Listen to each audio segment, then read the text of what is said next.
Hello everyone, Trophy Wine Hunter. Welcome back to my YouTube channel. Today I'm pleased to bring you a review of the 1989 Chateau Calon Segur. And this is interesting for me for a number of reasons. One, Calon Segur is a wine that's very interesting to talk about. There's a lot to talk about in terms of the history. And two, the 1989 vintage has been a vintage that I think is underappreciated.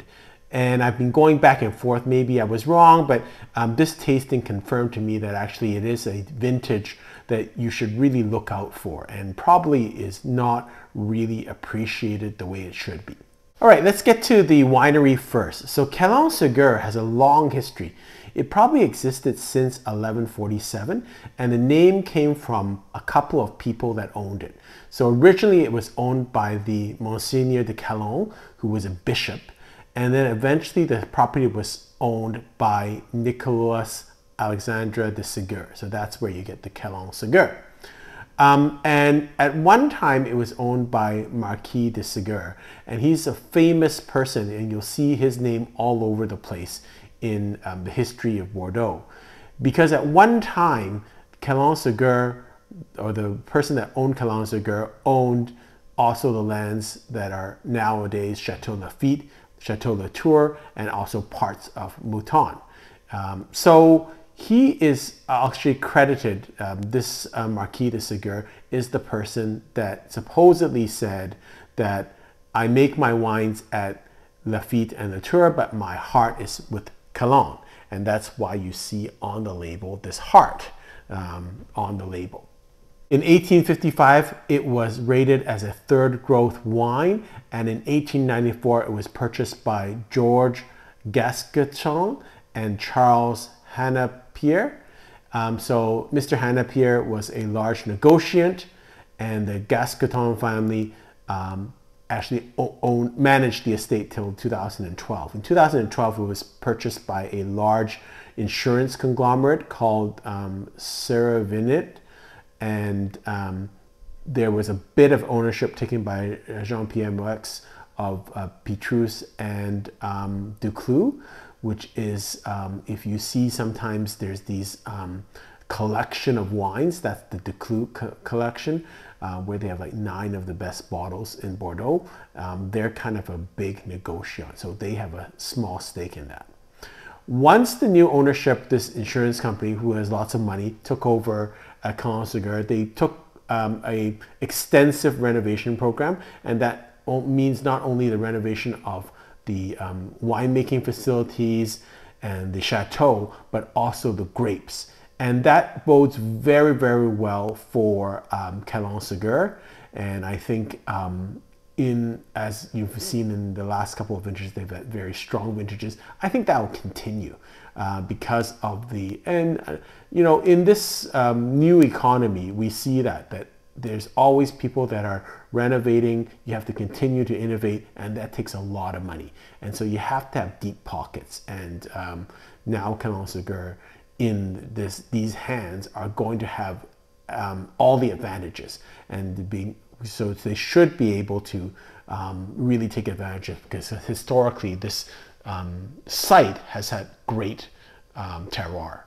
It is a Saint Estephe Bordeaux, and it is about 55 hectares, and it's about the same size as when it was rated in 1855. It's planted 53% Cabernet Sauvignon, 38% Merlot, 7% Cabernet Franc, and 2% Petit Verdot. And they would like to actually bring the percentage of Merlot down and the percentage of Cabernet up. The vines are fairly young right now because they've uprooted a lot of vines. So maybe around the 20-year range right now on average. But as you see these new vines mature, I think the wine and the quality of the grapes will get better and better. So I think that going forward, I would think that Calon Segur will probably be at a certain point underpriced. The vineyard is situated in the northernmost part of Saint Estephe, and so that means it's the coolest part. And that also means that generally speaking, it's going to pick the grapes late. So if you're looking at vintages, you're probably looking If there's a very hot vintage or a vintage that's very long season, that's probably going to be very good for Calon Segur. If it's a short season, probably not as good.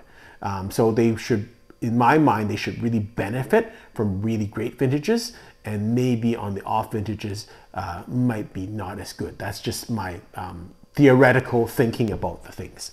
When they did do the renovation, one of the things that I'm looking at is that they actually put in 70 conical shaped stainless steel tanks that range in size from 25 hectoliters to 120 hectoliters.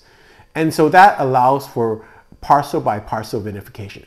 So everyone focuses on how much oak people use, how much air pressure. I don't think that's the way to go. I think you should actually focus on how many of these vats each winery has, because the more vats that you have, the more plot by plot vinification you can have. And the more plot by plot vinification you have, the more you can single out bad plots and not put them in your wines. But in order to have 70 of these, it costs a ton of money because you have to have a big winery. So as an example, La Pin or La Fleur would never have 70 stainless steel vats because it's just, first of all, they don't have that many grapes. And secondly, the cost would be astronomical to put it in there because they'd have to buy more land. And so that's the thing I think you should really focus on, not the age of the barrels and how many oak barrels they have and how much oak they have. That I think is, everyone's equal now. It's easy to make barrels. Everyone has their own coopers. That's not a big thing. The big thing now is how many stainless steel tanks do you have?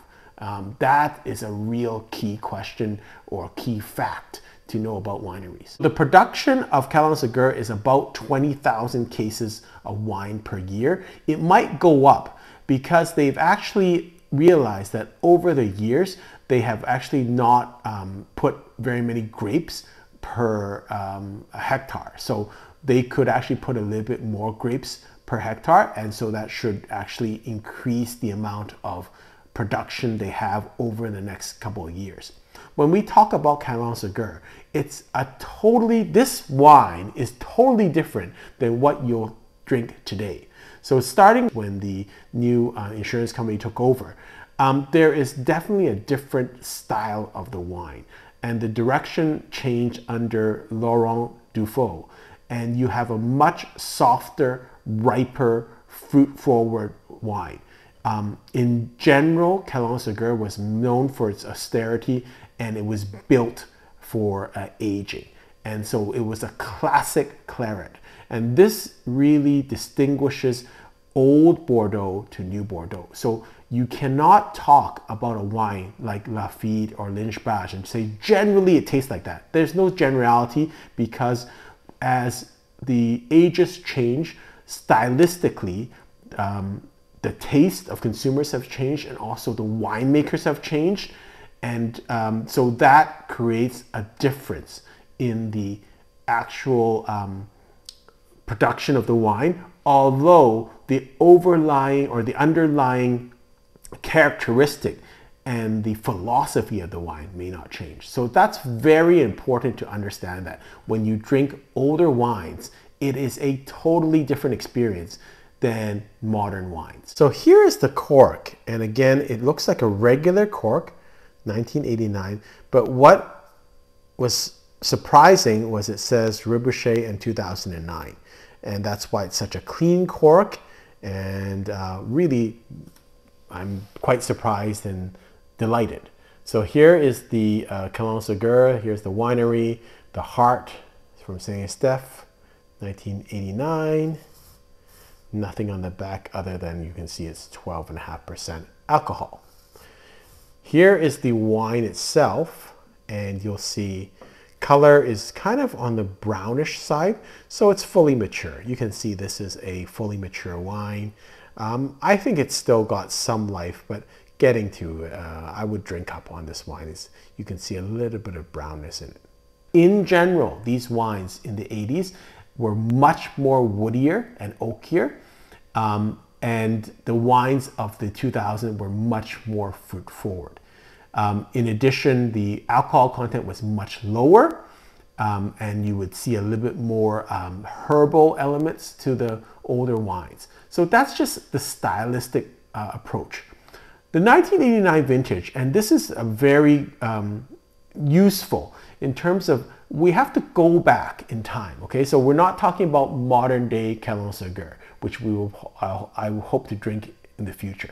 This is 1989 Calon Segur. So going back to that time, stylistically, this was when before wine, we had all these Wine Spectator, Robert Parker, whatever.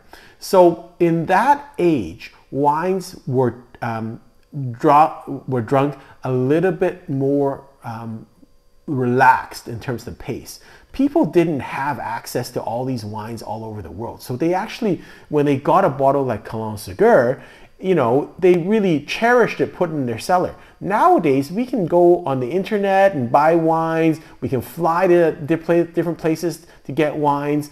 It's a totally different world, and we have to understand that. That's a very significant to understand the cultural differences that have occurred over the last 30 years is very important to understanding the wines. Because if you drink these wines like modern day wines, you will be lost. Okay, so getting back to this topic, this is a very useful thing because as we go back to that time, because it wasn't as busy, the expectation would be perhaps this wine would be drunk over a night.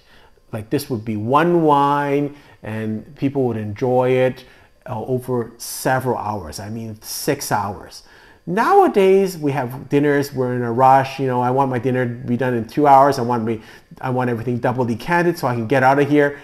That is a different mentality, and that reflects in the wine. So the wines nowadays are have to be much more fruit forward, have to be ready quicker. In those days, no one wanted to do that. So that's a very important fact when you drink old Bordeaux. Please take your time, because if you rush through it, you'll miss something. And that's almost what happened here with this wine. So I can tell you the history. I've had this now over 2 days.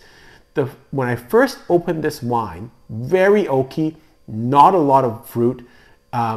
It showed a little bit of acidity. I'm thinking to myself, wow, this could be a problem. Now, the other surprising thing, which was great about this, I opened this wine and I'll show you on the video. It says Rebouché en 2007. That means this wine was recorked in 2007, which is a big surprise and a great thing, because that means they probably tasted the wine in 2007 and the chance of this bottle being bad would be less. So that was a pleasant surprise for me. But when I drank it, I was thinking, oh, it's a good wine, and but not a lot of fruit and very oaky. And so in my mind, it's 93 points. Now, I could have just left that wine and just we'll move on to the next wine. But fortunately, I drank this wine over a number of hours yesterday, and I'm drinking it again today. And as I did that, it started to evolve. It started to get more fruity. It started to get more balanced. And that's what I'm just saying. You need to give wines, particularly in the 89 vintage, a chance. Do not, if you are in a rush, do not open an 89 or 88. Because these wines need time to relax, to flex out, and to show themselves. 86 is a vintage that you could potentially drink quite quickly because there's a lot of tannin there. But this wine seems to develop in the glass a lot better. And had I been rushed, I would have missed out on the elegance of this wine. And I think that's in general with the 89 vintage. You cannot rush this. Take your time. I did not decant this. And so that's probably part of it also, that it was a slower development in the glass. So I've now had it open for a day. I put it in the fridge, and for me, generally speaking, if I can put a bottle back in the fridge fairly quickly after I open it, it generally doesn't degrade too much. After a couple of days, it will. So let's take a smell and taste of this wine. So on the smell, there is some oak, but it's not as woody as when it first came out. When I first opened the bottle and I opened it, very, very woody. Very classic in terms of the woodiness. Now it's got some menthol and some eucalyptus and some cedar elements and tobacco. I would say if it's fruits, it's like dark plums, but dried plums, and a little bit of acidity on the nose. And you'll have to remember, these wines are all this is 12.5%, which is fairly standard for Bordeaux of that time.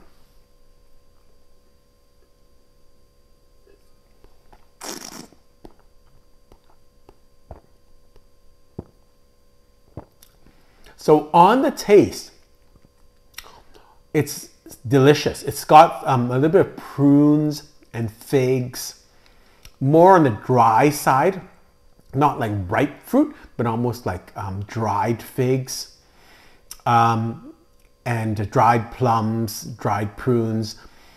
On the aftertaste, it's very smooth, a little bit of chocolatey finish and a little bit of leafiness and herbaceousness, but so elegant.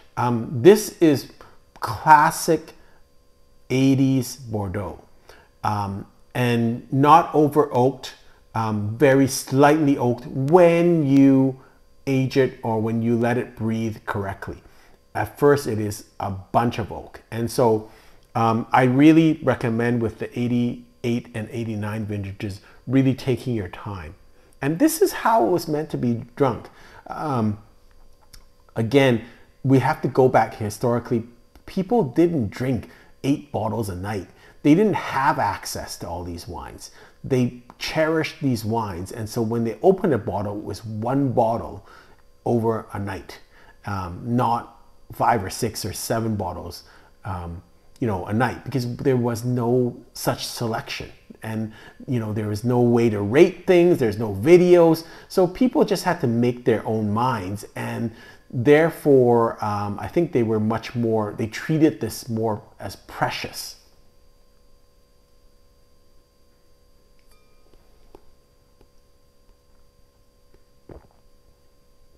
So this is delicious right now, and it keeps on getting better. And this is typical of great wines, that the more you drink them, the more interesting they get, and somehow you just finish the whole bottle. That's how it generally works with great wines for me. I don't even have to think about it. And to a certain extent, I have less descriptors with great bottles because I'm no longer looking at the individual components. I'm just enjoying that it's a great wine. So this wine right now obviously is fully mature.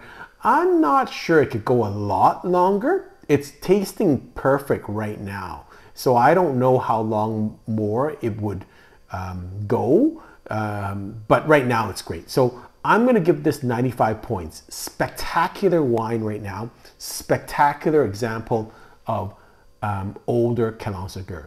This is not what modern Calon Segur is going to taste like. So this is not this will not help you in terms of the tasting notes with modern Calon Segur. It's a totally different wine. So I will hopefully be able to get a bottle of Calon Segur that's a little bit younger and taste it and compare and contrast. But this is very classic claret. If you enjoy this style of wine, it's not heavy. It's fairly acidic. It's got cedar and wood components to it. It's got a lot of earthiness, herbaceousness, not a lot of fruit. So this is why some people that think they don't like Bordeaux. Modern Bordeaux is not like this. And so, this is very classic Bordeaux. This is aged Bordeaux. And for those who don't like fruitiness and like a little bit more kind of secondary flavors and aromas, they might enjoy older Bordeaux. But it's a beautiful bottle. I'm really excited about drinking this. Very happy the bottle turned out well, and also really defines in my mind the 80s vintages and how to drink them. Hope you've enjoyed this video. Until next time, happy drinking.